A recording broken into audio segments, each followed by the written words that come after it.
दोस्तों नमस्कार। हमारे 41 मजदूर उत्तराखंड की माइन से निकल आए हैं। विजय विद्रोही साहब की खबर सुन रहा था मैं सत्य हिंदी के माध्यम से।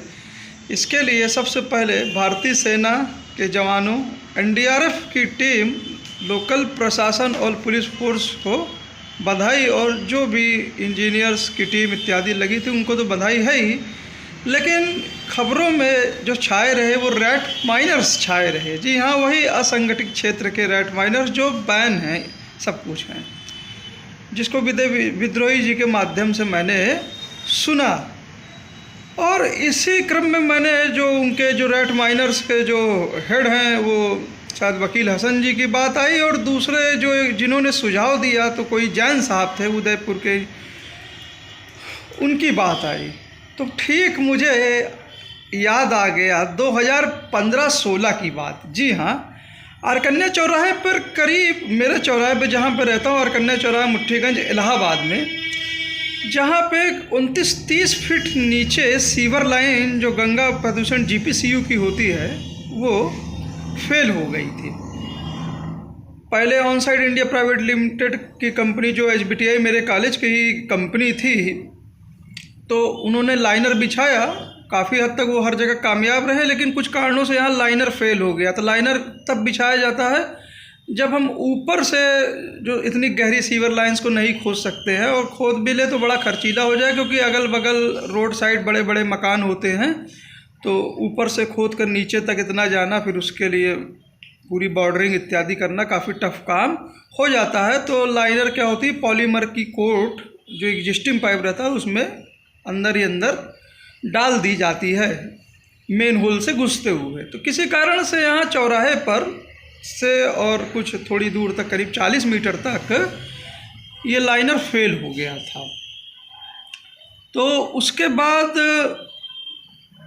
फिर ये उन कंपनी ने एक कंपनी को ठेका दिया था, और उस कंपनी का नाम भी था जैन वर्धमान कंपनी। और जैन वर्धमान कंपनी जो माहिर है वो है ट्रेंचलेस जो खुदाई होती है उसमें। जी हाँ, कुछ ऐसी जैसे कि खबरों से मैं उत्तराखंड में सुन रहा हूँ रैट माइनिंग की तरह। उसमें क्या होता है कि पहले वो पिट बनाते हैं, एक मतलब मेन होल टाइप का खोदते हैं, और वहाँ पे फिर ज़मीन के अंदर वो जैसे मैनुअली वो खुदाई करते हैं, और पाइप में जैसे सुरंग खोदी जाती है वैसे वो खोदते रहते हैं। और जैसे जैसे वो सुरंग मजदूर खोदते जाते हैं, एक आदमी खोदता है, मलबा ऐसे पीछे मलबा निकालता है, पीछे दूसरा आदमी मलबा लेकर बाहर निकलता है, मतलब दूसरा आदमी इकट्ठा करता है, तीसरा आदमी लेकर बाहर निकलता है, और भी लोग लगे रहते हैं जितनी लंबाई बढ़ती जाती है। तो एक्चुअली में जिस तरह से वो ड्रिल करते हैं सीवर लाइंस को, वो तो जितना भी खोदते जाते हैं वो अंदर ही अंदर उसके जगह पे क्या बोलते हैं, पाइप धंसाते जाते हैं, और वो पाइप एक के बाद जैसे जैसे वो पाइप आगे धंसता जाता है, पीछे पीछे जो दूसरा पाइप का हिस्सा है उसमें नया पाइप का टुकड़ा वो वेल्डिंग से जोड़ते जाते हैं। उस समय वेल्डर हुआ करते थे जयप्रकाश जी, और जो माइनिंग में लोग लगे जो वास्तव में उनको खोद रहे थे, वो खोद रहे थे वहीं मेरठ की एक टीम थी, मेरठ के ही लोग थे, वो दारा सिंह इत्यादि की उनकी टीम थी। एक दूसरी जो टीम थी जो वास्तव में बहुत विषम, पर पानी भी बहुत बारिश हो रही थी, और पतले पतले दुबले दुबले लड़के थे, और वो उनके भी हेड एक ऐसे ही कोई हसन साहब ही थे, वो बिहार की टीम थी। तो वास्तव में उन्होंने बारिश की कंडीशंस में बहुत ही मतलब कीचड़ काचड़ में भी बहुत उनके लड़के तेज़ी से मट्टियाँ काटते थे। तो उस जैन वर्धमान कंपनी की याद आ गई। जैन साहब से मैं पर्सनली मिला भी हूँ, क्योंकि मेरे घर के सामने ही ये पूरा सीवर लाइन का काम हुआ था एक जगह। मैं स्वयं एचबीटीआई कानपुर से पढ़ा लिखा, और मैं बायोकेमिकल इंजीनियर स्वयं हूँ। एक्चुअली प्रैक्टिसिंग में नहीं, लेकिन फिर भी मैं पूरे काम को समझता रहा, ऑन साइड का भी और जैन वर्तमान का भी। और मेरा भी मकान उस प्रक्रिया में धंस गया था, जिसको बाद में नगर निगम ने उसको अपने खर्चे पर बनाया भी था तो उसकी यादें मुझे हैं। तो पूरे काम को मैं अच्छे से समझता था, तो मैं सीधा वही चीज़ें जो उत्तराखंड में दिखी वही जैन साहब, वही हसन साहब, तो वही चीज़ें मुझे उस सीवर लाइन में जो ट्रेंचलेस जो सीवर लाइंस बनाई जाती है, एक्चुअली में ट्रेंचलेस लाइन आपके घरों के नीचे से भी वो सीवर लाइन जा सकता है, 20-30 फुट नीचे, 10 फुट नीचे, कहीं पे भी या वो सीवर लाइन अंदर अंदर वो खोदते जाते हैं। एक ऐसा ही खास जैन साहब बता रहे थे कि यहाँ पर शायद बनारस में एक ऐसी ही लाइन डाल रहे थे, तो वहाँ मट्टी नहीं थी, एक्चुअली में वहाँ पर पूरा एक तरह से चट्टान थी। तो पता लगा कि एक दिन में बस 1 मीटर ही मतलब कटिंग हो पाती थी, और सालों वो कटिंग चली, लेकिन लाइन अंत में वो कंप्लीट हो गई। तो ये आपको ये प्रमोशन के लिए नहीं बता रहा हूँ, लेकिन वास्तव में जो रैट माइनिंग वाली जो टेक्निक है, रैट माइनिंग तो वास्तव में बैन है इंडिया में है, जैसा कि खबरें हैं, लेकिन वैसी ही टेक्निक हम जो ट्रेंचलेस सीवर लाइंस बिछाते हैं उसमें जैन वर्धमान जैसी कंपनी उसमें माहिर हैं एक्चुअली में। अच्छा, अब आते हैं मेन मुद्दे पे। मेन मुद्दा ये है कि हम बड़ी बड़ी कंपनियों की तो बात करते हैं जो स्वयं ऑर्गेनाइज्ड है, हमारी जो गवर्नमेंट की पॉलिसीज़ भी होती हैं वो भी ऑर्गेनाइजेशन की ही तरफ चलती हैं कि ऑर्गेनाइज सेक्टर में ज़्यादा से ज़्यादा लोग रहें। लेकिन दुर्भाग्यवश हम क्या देख रहे हैं कि अपने हर सेक्टर में हम ऑर्गेनाइज्ड लेबर फोर्स नहीं चाहते हैं। वास्तव में हम कहीं ना कहीं जो ऑर्गेनाइज्ड कंपनियां हैं या स्वयं गवर्नमेंट के विभाग भी हैं, अब टेम्परेरी कॉन्ट्रैक्ट वर्कर्स ही चाहते हैं, या कंपनियां तो और भी अनऑर्गेनाइज्ड मजदूर कहीं से भी मिल जाएं, जितना चीप उनको मिल जाए वो उनको प्रिफर करती हैं। मतलब काम आपके ऑर्गेनाइज्ड लेबर करें और मुनाफा आप लोग ऑर्गेनाइज्ड कंपनी के रूप में सबसे ज़्यादा कमाएं। ये विरोधाभास मेरी समझ से परे है। पहली बात तो जो मज़दूर निकले उनके लिए एम्बुलेंस और मेडिकल सुविधा इत्यादि, उनको इतने दिन थे तो उनको चेकअप इत्यादि की भी ज़रूरत है, रिहेबिलिटेशन की भी ज़रूरत है, वो सब तो ठीक है। लेकिन स्वयं सरकार को वहाँ पूछना चाहिए कि जो मज़दूर वहाँ काम कर रहे थे तो क्या उनका जो बीमा हुआ था, जी हाँ, टेम्परेरी जो बीमा होता है जिसको इंश्योरेंस सेक्टर में भी एज ए डेवलपमेंट ऑफिसर की पोस्ट में भी करीब 2 साल तक रहा, तो वो जो क्या कहते हैं, नाम भूल रहा हूँ, एक रेगुलर इंश्योरेंस होता है, एक जो एक्सीडेंट रिलेटेड जो इंश्योरेंस होता है, टर्म इंश्योरेंस है। टर्म इंश्योरेंस क्या उनका हुआ था कि अगर कोई दुर्घटना हो जाए तो उनके परिवारों को मुआवजा मिल सके, ये देखने की बात है। दूसरा, सरकार को स्वयं सुनिश्चित करना चाहिए कि जहाँ पे वर्क हो रहा हो तो जो भी प्रिकॉशनरी चीज़ है, एक यू टनल इत्यादि की जो वहाँ कमी दिखी, जैसा कि मैं खबरें सुन रहा था, कई बार मैं बिजली के खंभों पे अपने जो कॉन्ट्रैक्ट पे ही काम करने वाले बिजली के लोगों को ऊंचे ऊंचे खंभों पे चढ़ता हुआ देखता हूँ, और उनके सर पे हेलमेट नहीं रहते और हाथ में ग्लव्स, कभी कभी हाथ में एक ही हाथ में रहता है, एक हाथ में इसलिए नहीं रहता है क्योंकि चढ़ने उतरने में सहूलियत इत्यादि के लिए, लेकिन कम से कम हेलमेट होने चाहिए कि नहीं होने चाहिए।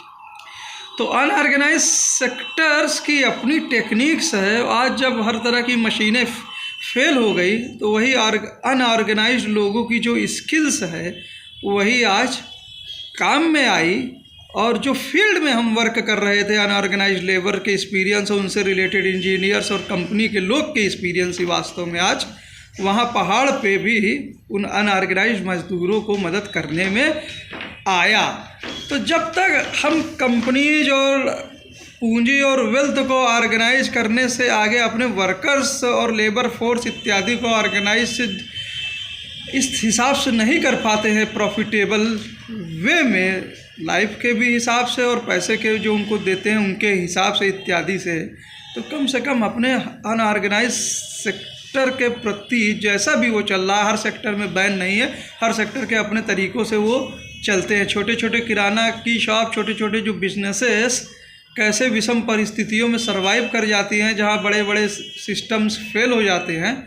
इसलिए भारत कहीं ना कहीं इसकी भी एक शक्ति थी। जब 2008-9 की 7-8 की फाइनेंशियल क्राइसिस आई थी और ऑर्गेनाइज्ड मार्केट बुरी तरह फेल हुए थे पश्चिमी दुनिया में और दूसरी जगह, तो भारत इन परिस्थितियों में अपनी इनऑर्गेनाइज जो बहुत बड़ी मार्केट है उसके कारण भी स्टेबल ये अनऑर्गेनाइज सेक्टर रहा था और उसने बहुत हद तक शॉक को झेल लिया था। तो हमें अपने चश्मे को सही करने की ज़रूरत है और जो भी अपनी पॉलिसीज़ है ऑर्गेनाइज्ड, अनऑर्गेनाइज्ड और सेमी ऑर्गेनाइज्ड, इन पूरे सेक्टर्स में हमको डिस्ट्रीब्यूशन की पॉलिसी, सबको रिसोर्सेज पहुंचाने की और एक दूसरे की क्षमता को पहचानने की ज़रूरत है। ऑर्गेनाइजेशन से अनऑर्गेनाइजेशन से ऑर्गेनाइजेशन तरफ हमारा उद्देश्य होना चाहिए, लेकिन एकाएक हम केवल नाम के लिए ऐसा नहीं बढ़ सकते हैं। बढ़ेंगे